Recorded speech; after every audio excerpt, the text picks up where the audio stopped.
Assalamualaikum warahmatullahi wabarakatuh.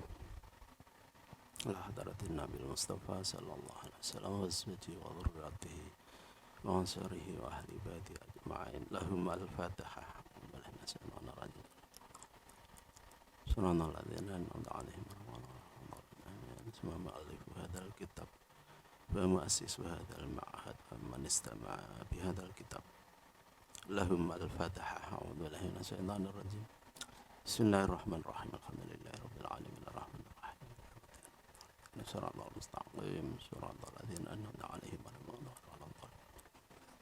Bismillahirrahmanirrahim. Faslun utawi kiku fasal suci fi makruhatil wudu'i ing dalem pira-pira perkara kang den makruhaken ing dalem wudu. Jadi segala sesuatu yang dikerjakan itu menimbulkan hukum makruh. Itu yang dimaksud makruhatul wudu. Yukrahu den makruhaken apa al-israfu leluwian fisobi ing dalem ngesokaken banyu fihi ing dalem wudu. Walau alasati senajan ing atase pinggire bengawan. Ini yang pertama. Yang pertama kita dimakruhkan berlebih-lebihan dalam menggunakan air walaupun kita berwudunya di pinggir sungai. Sungai kan banyak air, tapi dalam melaksanakan wudu kita tetap dianjurkan untuk melakukan sesuai aturan yang ada. Maksimal 3 kali, karena memang 3 kali itu sudah mencukupi.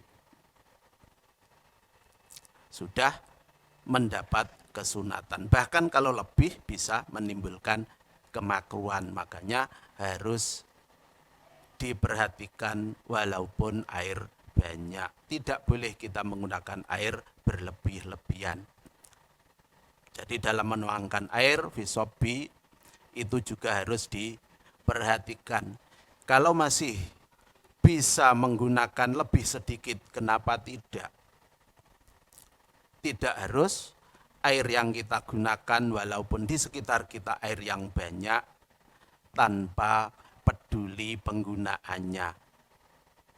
Jadi yukrahu, semua kita atur dengan hukum urfi untuk menuangkan air. Kemarin bahkan sudah dijelaskan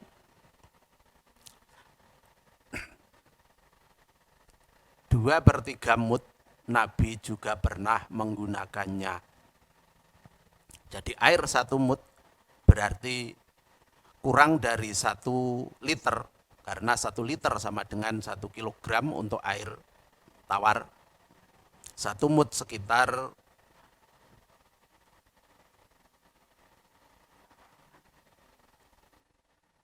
7, 8, 6 atau berapa seperti itu, sekitar itu.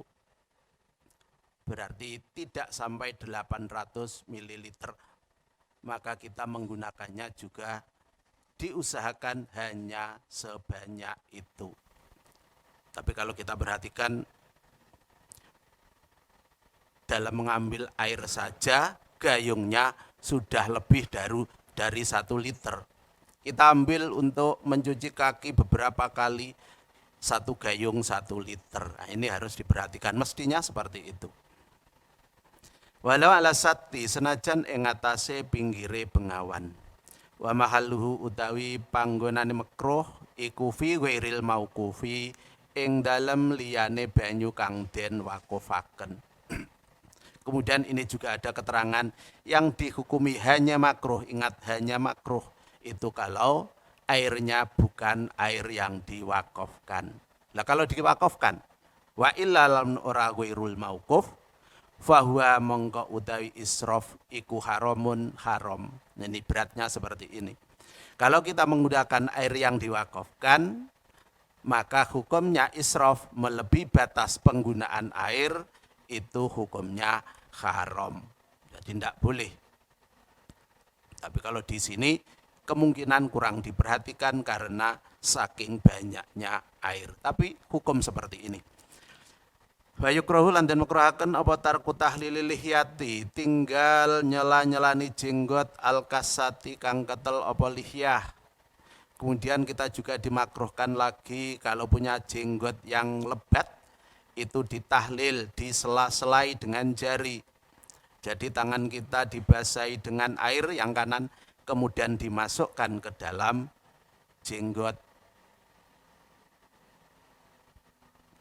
Ini pun yang dimakruhkan li ghairil muhrimi, kedue liyane wong kang ihram. Artinya kalau ihram hukumnya beda lagi.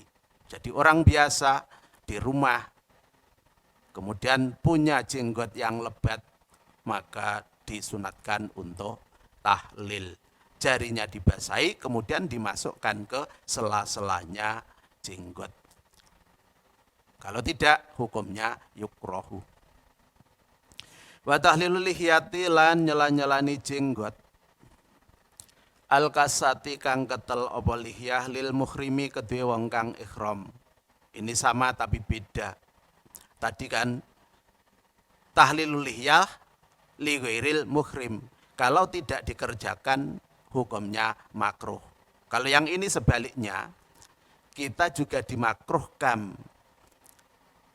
menyela-nyelai jenggot apabila dalam keadaan ihram. Jadi bedanya seperti itu. Kalau tidak ihram, tidak melakukan tahlil makruh. Sebaliknya kalau ihram melakukan tahlil, hukumnya makruh. Al-kasati kang ketel apa lihyah lil muhrimi kedue wong kang ihram. Kenapa dimakruhkan? Li alla yatasakoto drapun ora rontok minha saking lihyah apa sakrun rambut. Ini tujuannya agar rambutnya tidak ada yang lepas. Jadi diusahakan jangan sampai menimbulkan rontoknya rambut. Karena ada hukumannya sendiri nanti di bab haji. Wa hadza utawi ikilah tahlilul lihyah, tapi untuk masalah ini dimakruhkannya orang yang ihram kemudian pada saat berwudu tahlilul lihyah itu makruh, ada pertentangan pendapat. Makanya dijelaskan wa hadza. Wa hadza utakilah tahlil iku dhaifun dhaif. Jadi merupakan pendapat yang lemah. Yang kuat. Wal mu'tamadu utawi kol yang kenot. Wal mu'tamadu utawi kol kang kenot den gawe tetanggenan iku annahu temen setuhune kelakuan iku yusannu den sunataken apa tahlilul lihyati nyela-nyelani jenggot al kasati kang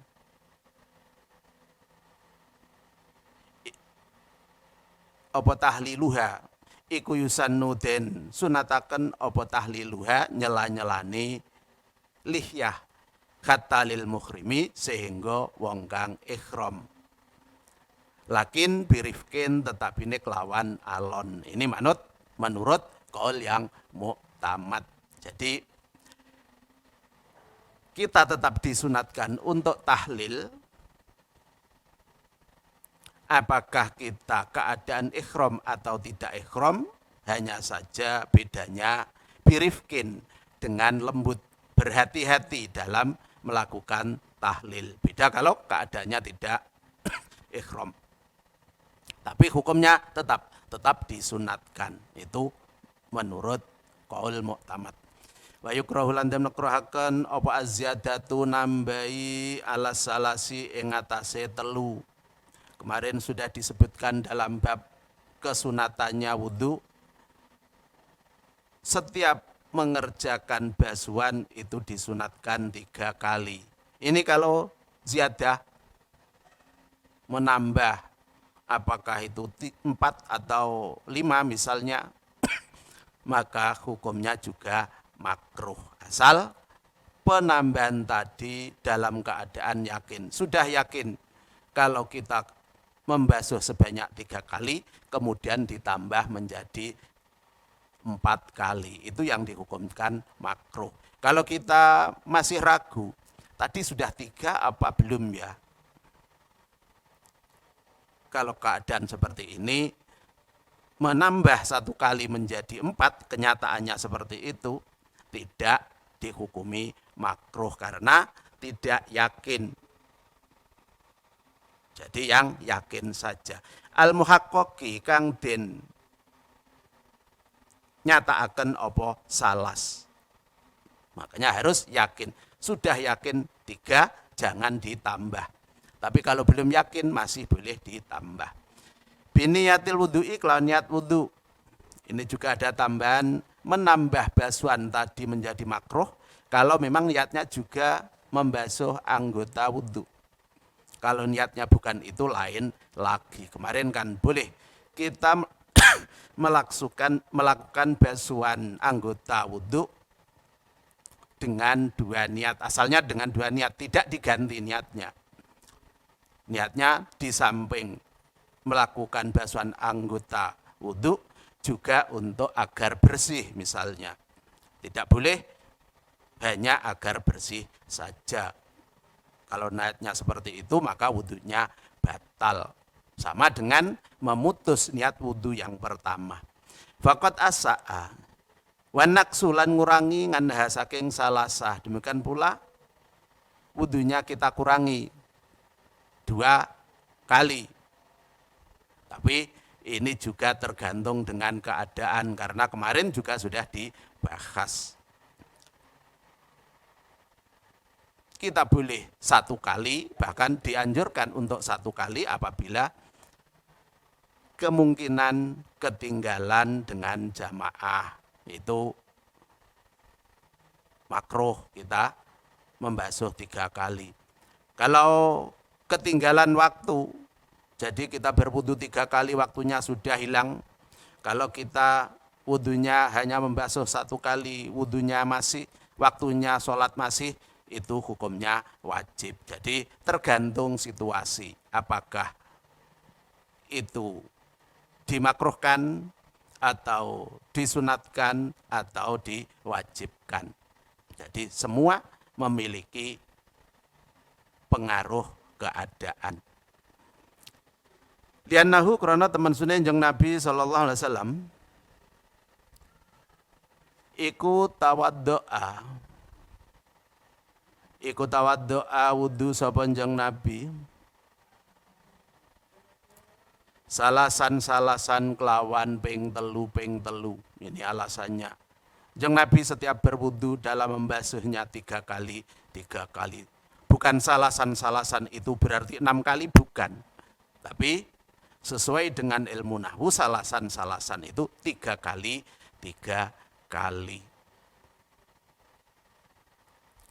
Semakala mengkonuli dawuh sapa Nabi hakada ing dawuh hakada. Setelah melaksanakan wudu 3 kali membasuhnya, kemudian Nabi memberikan komentar hakada ila akhiri. Hakada iku kelawan kaya mengkono-mengkono salasan al wudu'u utawi wudu. Itu komentar Nabi setelah melaksanakan wudu. Tujuannya apa? Agar kita menirukan kalau berwudu itu dibasuh sebanyak 3 kali.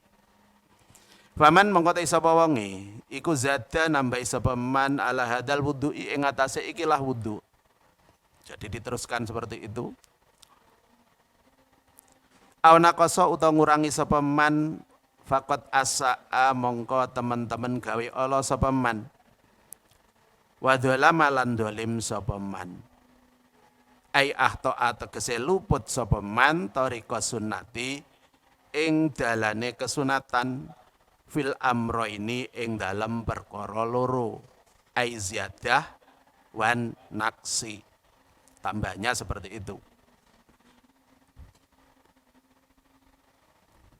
Jadi barang siapa menambahi wudu dengan basuhan lebih dari 3 kali atau mengurangi dari 3 kali, maka orang tersebut telah melakukan perbuatan yang tidak baik dan zalim.